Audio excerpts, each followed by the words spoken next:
The awkward part is not asking for a review. It's asking at the wrong moment with the wrong words and making the customer feel like they have been handed homework. I'm Kristina. This is the Lumin Signal, the daily marketing podcast from Lumin Marketing Group. Today, we're answering a question a lot of local business owners type into search. How do I get more Google reviews without sounding pushy? Not fake reviews. Not 5-star scripts. Not a discount in exchange for praise. Just a better way to invite honest feedback from people who have actually worked with you. Picture the end of a job. The room is clean, the invoice is sent, the customer says, "That looks great." And the owner thinks, I should ask for a review. Then the moment passes. Or the owner says, if you have time, maybe you could leave us something on Google. Which is polite but vague. The customer has to remember the business name, find the profile, find the review button, decide what to write, and wonder whether 5 stars are expected. That's a lot of friction for a request that was supposed to take 30 seconds. So the first change is simple. Stop treating reviews like a campaign you remember once a month. Treat the request like the last step of a customer handoff.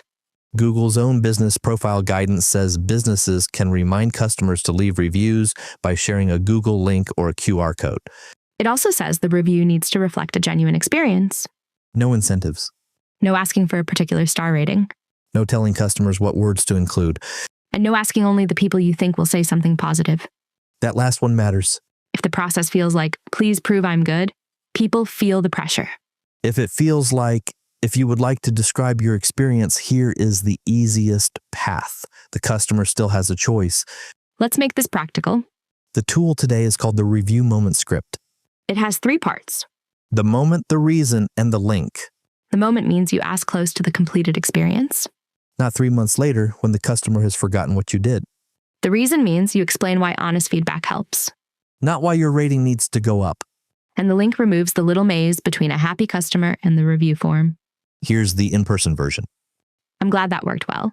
If you have a minute later, I'll send you our Google link.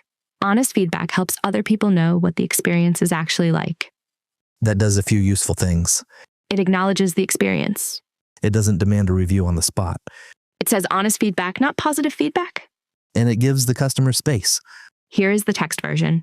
Thanks again for choosing us today. If you would like to share your experience, here is the direct Google review link. Link, no pressure. We read every response. That's enough. You don't need a paragraph about how reviews are the lifeblood of the business. You don't need 3 exclamation marks. You don't need to write the review for them. And you don't need to ask them to mention your staff member, your service area, or a keyword. Let them use their own words. I want to push on the timing, because timing is where most of the awkwardness comes from. I would automate the request immediately after the invoice is marked paid. I wouldn't do it immediately every time. Why not? Because payment is not always the same as satisfaction. A customer may have paid and still be waiting for the result to settle in. That's fair. For a contractor, it might be the day after the job. For a wellness appointment, it might be after the customer has had time to feel the result. For a professional service project, it might be 48 hours after the handoff.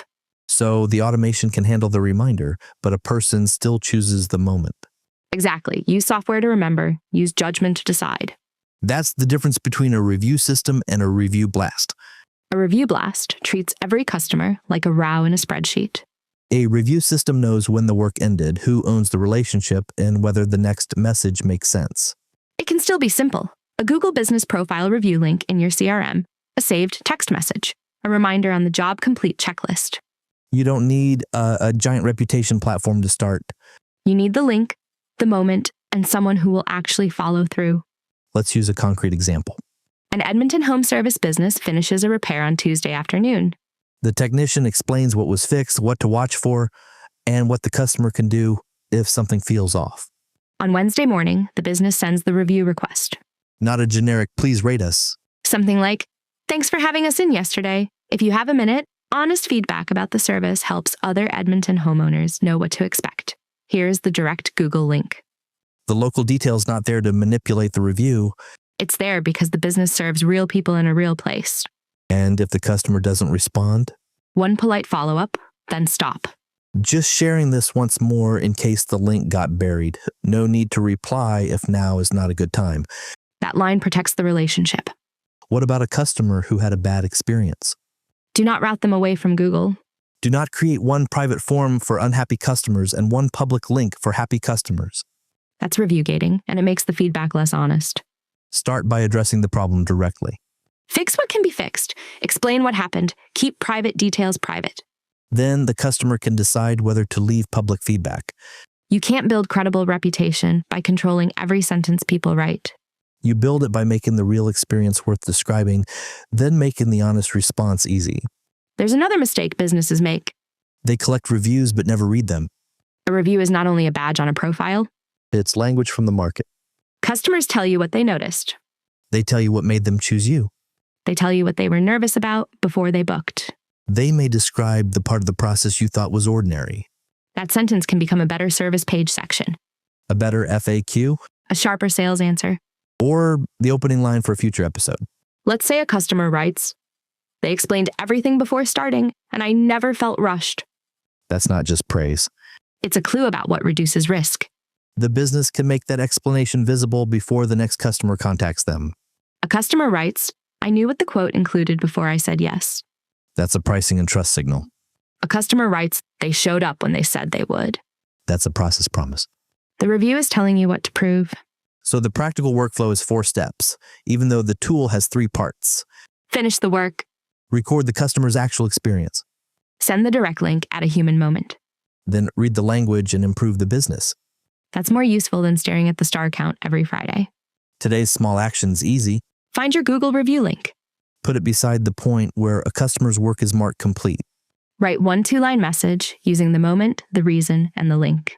Then send it to the next customer who has genuinely completed the experience. Not everyone in your old database. Not your friends. Not people who never hired you. One real customer, one honest invitation, one easy path. More reviews are not the whole marketing strategy, They don't fix a confusing service page or a slow follow-up system. but they can show you what people trust enough to mention. And that's valuable public language. A strong profile is not built by asking louder. It's built by making the request more respectful and the experience more worth remembering. If you want help turning customer questions, reviews, content, and website proof into one clearer presence, Lumin Marketing Group can help. Tomorrow, we're asking why people watch the reels but never book. Thank you for listening to the Lumin Signal. Produced by Lumin Marketing Group. We'll see you tomorrow.